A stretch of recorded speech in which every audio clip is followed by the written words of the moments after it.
राष्ट्रपति Vladimir Putin युद्ध के बीच सहयोगी तलाश रहे हैं। अफ्रीकी देशों को तो कर्ज माफ़ करने का भी ऑफ़र दे दिया है और रूस उन अफ्रीकी देशों में, कुछ अफ्रीकी देशों में फ्री ऑफ कॉस्ट अनाज भेजेगा।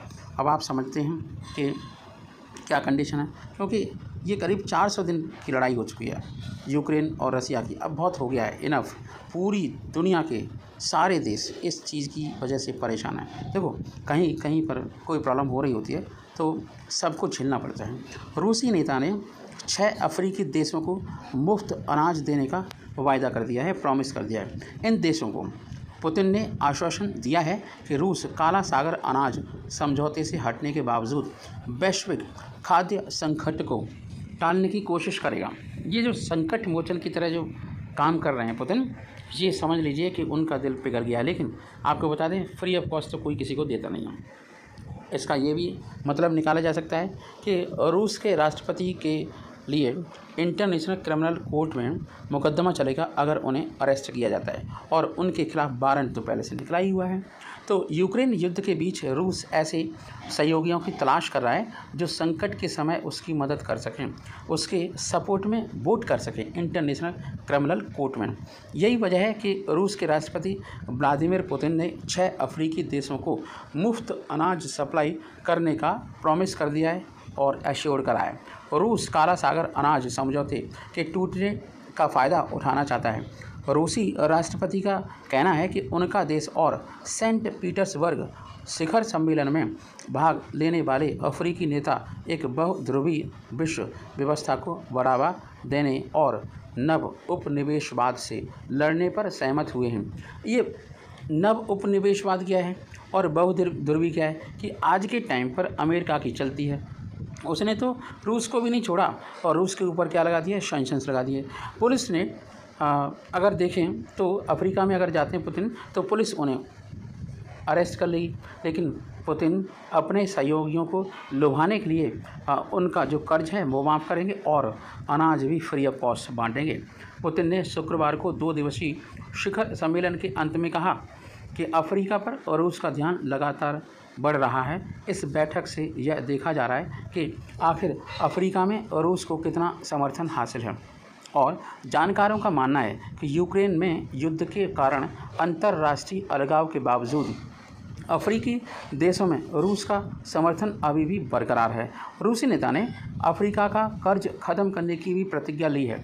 आपको बताएं कि गुरुवार को रूसी नेता ने 6 अफ्रीकी देशों को मुफ्त अनाज देने का भी प्रॉमिस किया, वायदा किया। इन देशों को पुतिन ने आश्वासन दिया कि रूस काला सागर अनाज समझौते से हटने के बावजूद, है ना, वैश्विक खाद्य संगठन, फूड सिक्योरिटी का जो इंटरनेशनल प्रॉब्लम है ना, उसका संकट जो दिख रहा है वो टालने की कोशिश करेगा। बता दें कि रूस संयुक्त राष्ट्र की मध्यस्थता से हुए काला सागर अनाज समझौते से हट गया है। हटने का काम उसका जायज़ है, क्योंकि जब 2 देश के बीच में लड़ाई चल रही है तो भाई एक देश को ही क्यों झुकना पड़े। इस समझौते के तहत दुनिया के सबसे बड़े गेहूँ उत्पादक देश यूक्रेन का अनाज रूसी बंदरगाहों से होते हुए बाकी दुनिया के देशों में जाता था। अब रूस ने इस समझौते को तोड़ दिया है, जिससे वैश्विक चुनौती सामने आ गई है। हालांकि इस समझौते का फ़ायदा उठाते हुए पुतिन ने अफ्रीकी देशों को मुफ्त अनाज देने का वायदा कर दिया है। साथ ही इन देशों पर आ रहे रूसी कर्ज को माफ़ करने का भी वायदा किया है। रूसी शहर में हुए शिखर सम्मेलन में 17 राष्ट्र अध्यक्षों सहित 49 देशों के प्रतिनिधियों ने भाग लिया था, और इन देशों ने एक संयुक्त घोषणा पत्र पर हस्ताक्षर भी किए, जिसमें अधिक न्याय संगत, संतुलित और स्थिर बहुध्रुवीय विश्व व्यवस्था की स्थापना की बात रखी गई। अफ्रीकी महाद्वीप में सभी प्रकार के अंतर्राष्ट्रीय टकराव को, है ना, दृढ़ता से विरोध करने का भी काम किया है और आह्वान भी किया गया है। रूस अफ्रीका का सहयोगी बनना चाहता है और यही कारण है कि वह अफ्रीका की ओर अधिक से अधिक पहल कर रहा है। यहाँ तक कि राष्ट्रपति पुतिन अफ्रीका में सोवियत युग के निवेश को पुनर्जीवित करना चाहते हैं। रूस अफ्रीका महाद्वीप पर संयंत्र बहुत सारे कारखाने, है ना, कॉन्सेप्ट उन कॉन्सेप्ट को उन पर वर्क करना चाहते हैं, बनाने की राजनयिक मिशन बढ़ाने की योजना बना रहा है।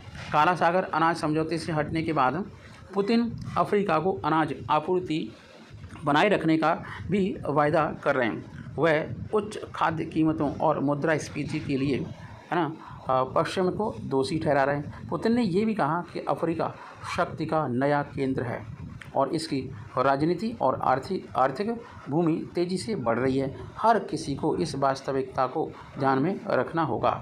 जय हिंद, जय भारत।